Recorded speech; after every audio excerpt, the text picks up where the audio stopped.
In our Washington studio is the former director for South America on the White House National Security Council, Fernando Cutz. Fernando, welcome to our program. Thank you for having me.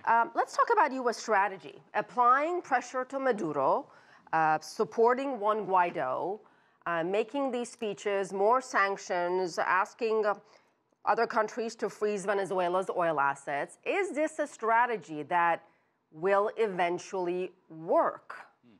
It's a very tough question. Unfortunately, there's no key solution here. There's no roadmap that we've been able to establish so far, at least, that has led to a restoration of democracy in Venezuela.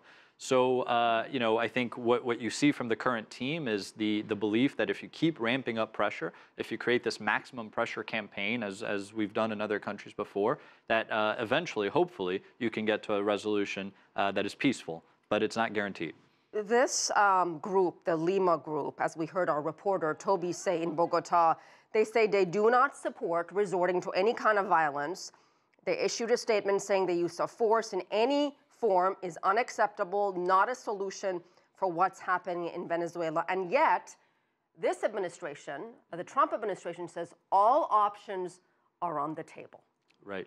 So, when I was there, at least, the reason why we have to keep all the options on the table is because you can't predict exactly what Maduro will do. For example, if he were to invade our embassy, right, then by international law, that's a declaration of war, and we'd have to respond accordingly. If he were to start mass killing people on the streets, then there'd probably be a case to be made about some sort of humanitarian intervention.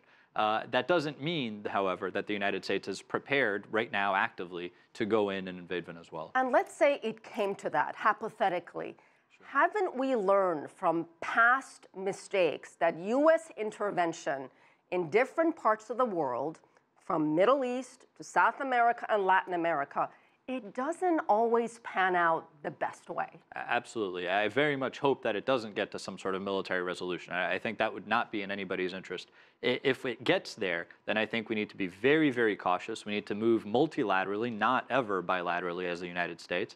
And we need to do that in a very careful, well-planned, and well-thought-out approach that includes, by the way, serious thought given to what happens after any kind of military operation. So if this administration came to you, if Vice President Mike Pence came to you and said, Fernando, in your opinion, how do we resolve this crisis? And you came up with a number of bullet points, what would you tell this administration?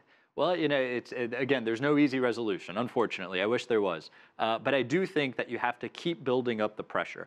I think what's key now is, how do you keep this from going away from the news cycles of the world? Eventually the world kind of moves on, other things take priority, but you need to keep that attention there because day in and day out, the people of Venezuela are suffering. They'll continue to suffer. And, right now the world might be united and might be looking at this issue, but maybe 2 weeks from now, that won't happen. So you need to keep that pressure up. You need to keep the attention on the people of Venezuela and ensuring that they get what they need, and that's a restoration of democracy and a betterment of their lives. Maduro says there is no humanitarian crisis, and he says these U.S. efforts and Western aid is part of a U.S. plot to orchestrate a coup. Yeah.